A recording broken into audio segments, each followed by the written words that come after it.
This is the pivot where we talk about topics that are central to our game. Now, joining us is a very, very special guest.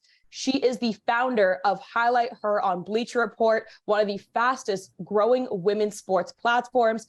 She's also recognized by Forbes 30 Under 30. Once again, special guest here. It's a pleasure to welcome Ariel Chambers. Welcome to the show. Sam, full name. I love this for us. Listen, I got to do you right. It's your first time on the pivot. So, I'm trying to get you back already. I'm just happy that this is a family reunion, okay?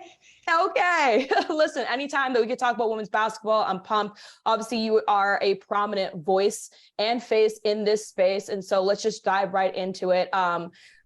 We've seen the retirements of these jerseys of Sue Bird and Sylvia Fowles happen this past season. I think it's time to give some flowers out to both of them. Sue Bird's often mentioned, but let's start with Sylvia Fowles. How big of an impact did she make, not just on the WNBA, but even internationally as well in her career?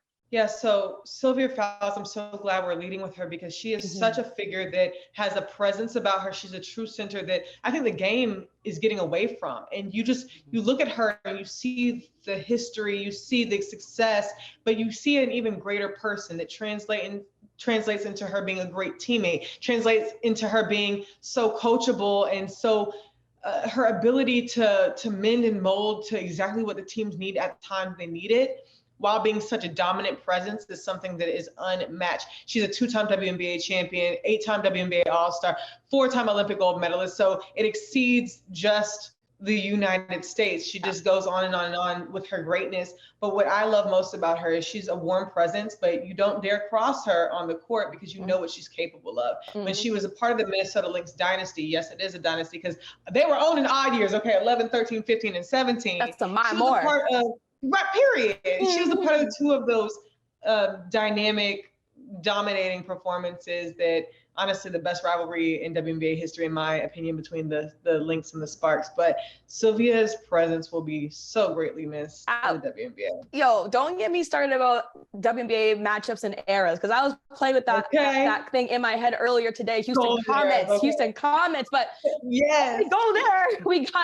We gotta also give some flowers to Sue Bird. But I did like how you mentioned, just the impact that Sylvia Fowles has. She also was an MVP herself as well, and just has that presence, as you mentioned. Like, she's 6'6", right? Like, she has that topper, but she's so lean and agile, and she's a threat from all over the court. So you got to watch out. Period. Like, that's it. But what stands out to you, like the first thing you think about Sue Bird's impact? Well, I know this is a little trivial, but the first thing I think about is that great green jumpsuit that she wore to her jersey retirement. I mean, come on, you can't get out of it. Sue Bird is always just impeccable, but that's translating to her game. She's so sharp on the court. She's just a great point guard. She's going down as one of the best point guards to ever play the game.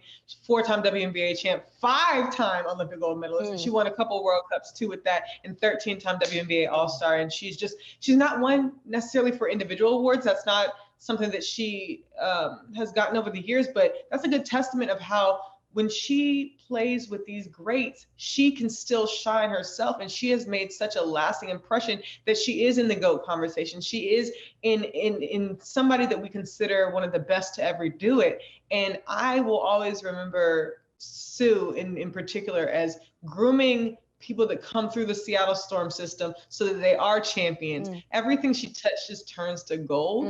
And it's quite literally that. Even now in her future, whether that's if she chooses to do broadcast, or if she chooses to do public speaking, or if she chooses to coach, she won't choose to coach, but everything that she touches turns to gold. So when I think of Sue Bird, I think of gold. Well, she was almost like that player coach in her last year of Seattle. So she did enough. She served her purpose with coaching. Exactly. And that's the extent. You mentioned the key word there. You said GOAT. And this brings me to my next topic here. Who is your WNBA GOAT? My personal WNBA GOAT might not be everybody's GOAT, but it should be in GOAT conversation just because of the generation that I am. Candace Nicole Parker. There's no way around it for me. You can't move me on it. I recognize the greatness, and I recognize the GOATness that is Cheryl Swoops. I recognize the GOATness that is Diana Taurasi. I recognize the GOATness of all the GOATs. I mean, you can't just pick one. But for me personally, outside of my good sis Cheryl, it's going to be Candace Parker. There's only one person so far that has done Rookie of the Year and MVP in the same year. Wow. She has won a championship with the LA Sparks and then went home and Yeah. did it again. And honestly, it's looking good for her to get another. And so just to be the first player to win 3 championships in 3 different franchises could be cool. Oh my goodness, that you made 1,001 reasons that are incredibly valid. Y'all not gonna argue with me, Sam. Y'all not gonna argue with me. I was gonna be like, oh, well, Cynthia Cooper, she kind of did her thing back in the day, but absolutely. You know, and I recognize that. I recognize the greatness that is the Houston Comets. Honestly, that dynasty walked so everybody could run. I'm so glad of the visibility of Cheryl Swoops right now because she needs to be in the spotlight. She needs all the flowers. She did that. Cynthia Cooper did that. Tina Thompson did that. They did that. Do you know what I mean? Amen. Exactly. And I'm not taking away from that. But you asked me my personal goal. Yeah. It's going to be Candace because of everything she stood for me personally. I love that. You know what's funny? Because like I feel like the GOAT conversation in my head has played out and like almost changed answers every single year. Like you asked me last year what my GOAT was, I might have even said Maya Moore. You asked me this year, you know, I'm still thinking a little bit more Diana Taurasi because that was a personal favorite of mine. Like growing up, I watched her game, I studied her game. I love the fact that she had a mouth, that she had some attitude, some sway. She brought that to the WNBA. She normalized what it was like to actually be very competitive in women's basketball, and not to mention her accolades, right? Okay, like Team USA, she went overseas. Like she's done so much for the game of basketball, being also a star from UConn. We can have that conversation though, right? So many. There's beauty in the fact that we can say like somebody's GOAT is Chelsea Gray, but we can look at Tisha Pinachero and be like, she did that too. There's so many generational arguments that we can have that have bridged the gaps that are intertwined in the style of play that we see right now. And the fact that you change yours every year is a good indication the game is exactly where it needs to be. Thank you so much for taking the time to join us on Swish. This has been an awesome conversation. I've loved it. And I hope to have you back. We have to make it longer next time, Sam. I know.